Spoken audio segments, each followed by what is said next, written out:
It's been a long time since a video has captured the fog of war in all its surreal reality, as well as this footage of an International Legion fighter during heavy combat in Crimea.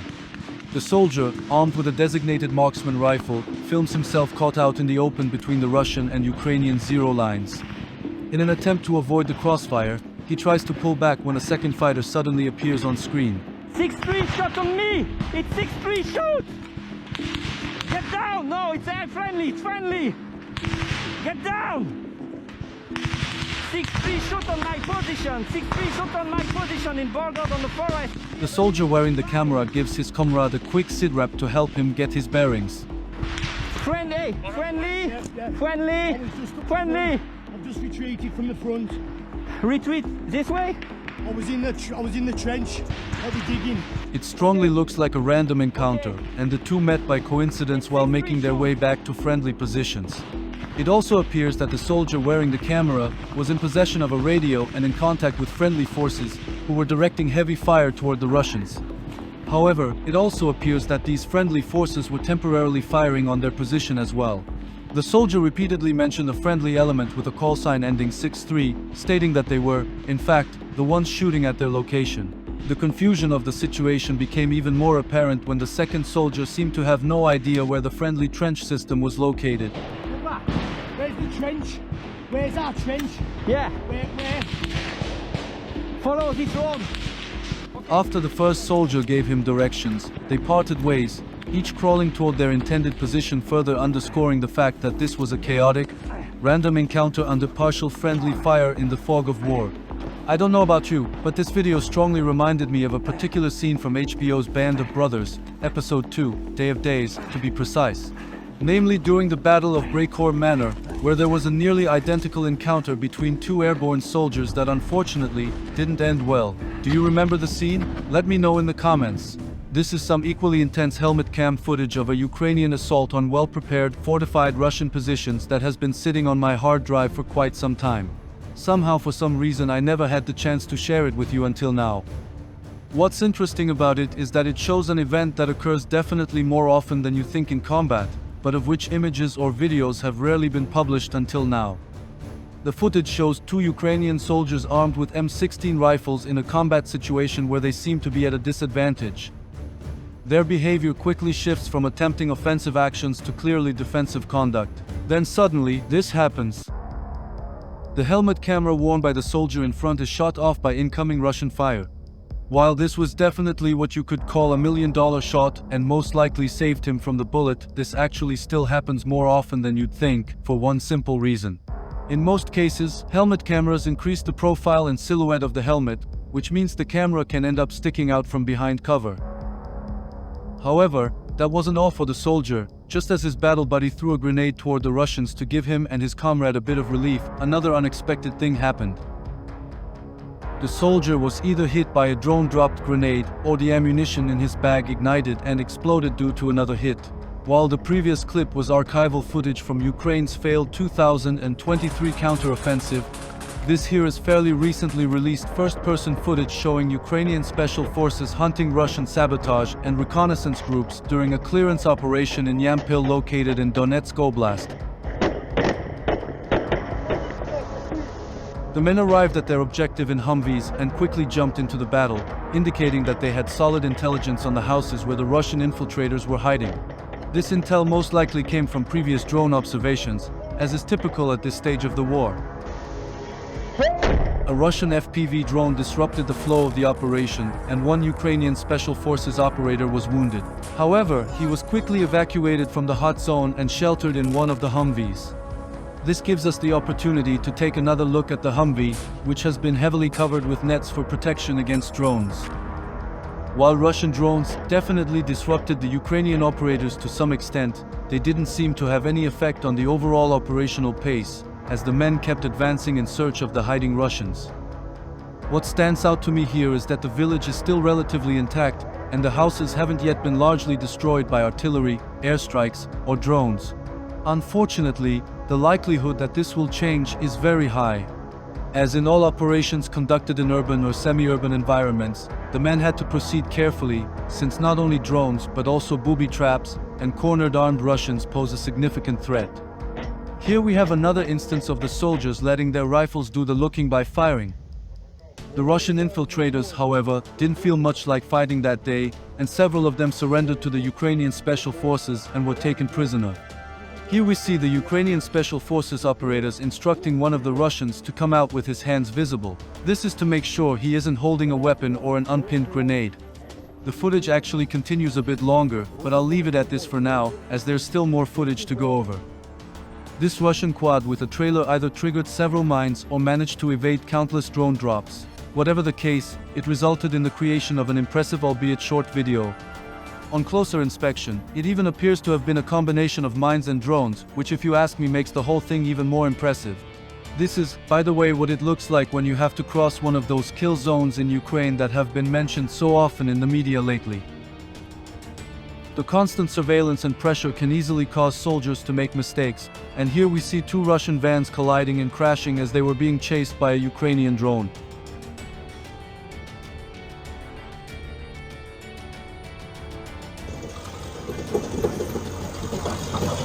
Вот это я понимаю! Давай, давай! На Киев! To some, these tanks you see here are yet more monstrosities with which the Russians try to adapt to the dangerous realities of modern drone warfare. To others, they are tactically clever innovations designed to adapt to the constantly evolving nature of Ukraine's drone war. No matter which faction you belong to, one thing is clear, as you can see in these clips, it didn't stop with the much-mocked so-called turtle tank. While some Ukrainian and Turkish AI content farms have dubbed this tank the Black Panther tank, I'd say it looks more like a Wookiee, so I'll just call it the Wookiee tank. In addition to its extended armor, it's been covered with wires, branches, or a mix of both, creating an extra layer of protection, mainly against Ukrainian fiber optic drones whose control cables can get tangled in the wires, tracks, or branches. The concept has already been extended to other vehicles, and while Ukrainian Telegram channels regularly make fun of this approach, there are already images of Ukrainian MRAPs that also make use of this additional form of protection. However, this Russian van really tops it all, but see for yourself. This is what you call hedgehog defense, I guess. I think it also depicts pretty well what kind of nemesis drones have become for light, medium, and even heavy formations. Coming back to the latter, the Ukrainian response to these newly upgraded turtle tanks is, of course, still FPV drones, though it now can happen they have to be launched in even greater numbers. Nonetheless, tanks remain easy targets, and the lead vehicle equipped with a mine plow to clear the path for the following tanks was quickly disabled by drone operators from Ukraine's Signum unit. The advance of the second armored vehicle in the column was also effectively halted through the use of a second FPV drone. Since the Russian assault had not yet been fully repelled, the Ukrainians launched additional FPV drones in an effort to bring the Russian tank attack to its final failure. The countering of the Russian attack initially progressed well, but then it came down to the real troublemakers, the more heavily armored Wookiee tanks. The drone footage clearly shows that these tanks withstood significantly more hits, with around 8 drones being used to continuously strike the vehicles. According to some reports, it didn't stop at just 8 FPV drones that day, as the Ukrainians had to deploy many more to finally bring the hairy beasts to a halt, even though the entire process was not made public. The total number of drones that, according to the operators of the Ukrainian page Deep State, were needed to destroy the most resilient of these upgraded tanks will definitely shock you and leave you in disbelief, but more on that in a moment. As you can see, the Harrier variants remained largely intact even after countless hits and immobilization, requiring continued strikes. Chewbacca here, for example, caused the Ukrainians so many problems that, according to Deep State, a total of 60 FPV drones had to be used to finally destroy it.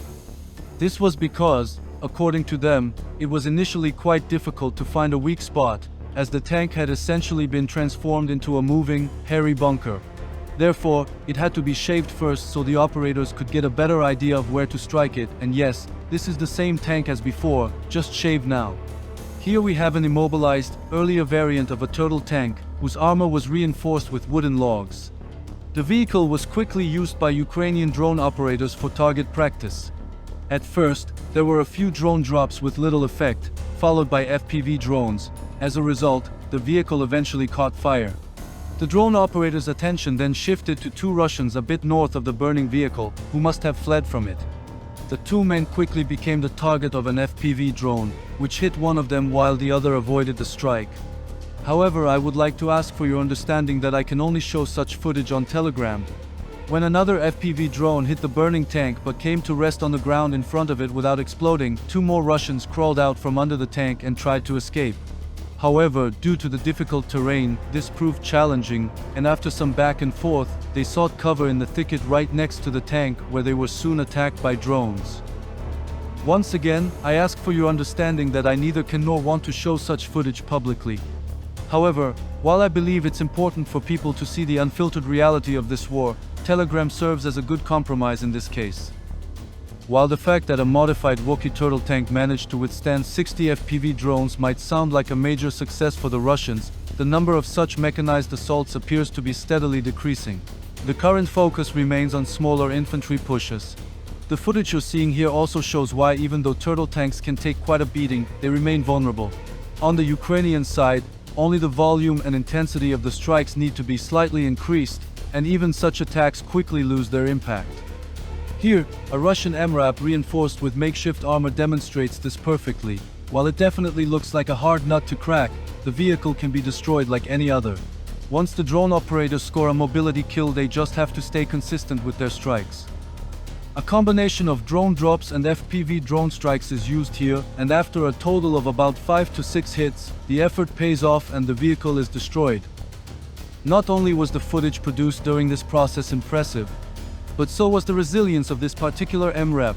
As mentioned before, this one was truly a tough nut to crack, or what do you think? Here, Ukrainian drones document the final moments of a Russian BMP-2 that was maneuvering somewhere in the gray zone.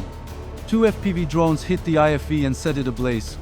After burning fiercely for some time, a huge explosion occurs, followed by multiple smaller secondary detonations, most likely from the vehicle's ammunition. To keep this video from being too one-sided and to show a bit of transparency, it should be said that not only Russian BMPs and tanks are easy prey for drones. Here we see an abandoned Ukrainian BMP-2 being meticulously targeted by Russian FPV drones and DJI drop drones until it too explodes in a massive fireball. The vehicle burns and smokes for a while, but then it explodes. It seems this BMP was carrying a bit more ammunition, because the blast is absolutely massive. So massive that during the subsequent battle damage assessment, nothing of the vehicle can be seen anymore. It's basically gone. Also gone was this Ukrainian tank, which hit a Russian TM-62 anti-tank mine, triggering a massive explosion. And here's yet another mechanized section that charged head-on into anti-tank mines. To break the endless cycle of tanks driving over mines, we switch to the drone feed of a reconnaissance drone that has spotted a Russian Mista self-propelled howitzer. A few FPV drones are dispatched to deal with the vehicle, and after a few hits, this one also goes up in a blast. This FPV drone, this time a Russian one, lands directly in front of a Ukrainian fighting position reinforced with wood in a forest, possibly near Kreminna. The Ukrainian soldier inside pushes it out and starts poking it with the barrel of his rifle. Just shortly after, the drone explodes. A detailed BDA, however, is missing. Here, a Russian buck battery wasn't just trolled in the worst way by Ukrainian drone pilots, it was also completely humiliated and, in the truest sense of the word, owned. But what happened? Well, after the air defense system was spotted, a Ukrainian FPV drone landed on it right between its missiles while the vehicle was on the move. It didn't detonate immediately but instead stayed on the vehicle and went along for the ride. It's unclear why exactly the Ukrainians didn't detonate it as soon as they had the chance, but even crazier is the fact that it simply stayed there for 15 damn kilometers. Perhaps there was a malfunction, but the feed remained uninterrupted the entire time, and the Ukrainians definitely stayed in control of the drone. After it had sat on top of the buck for 15 kilometers, it even observed an entire Russian squad that at first didn't seem to notice the drone, but when they finally did, they were just as stunned as you and I are right now. They quickly began to gather around it and even started taking pictures with their cell phones. It's still unclear why the Ukrainians didn't detonate it at that moment, as it would have been the perfect time from a casualty maximizing standpoint. One soldier then tried to use a stick to remove the drone from the top of the buck and still, nothing happened. Then suddenly, the men started to panic and began to flee. What do you think? Was this real or staged? I mean, what the hell is this? Let me know in the comments.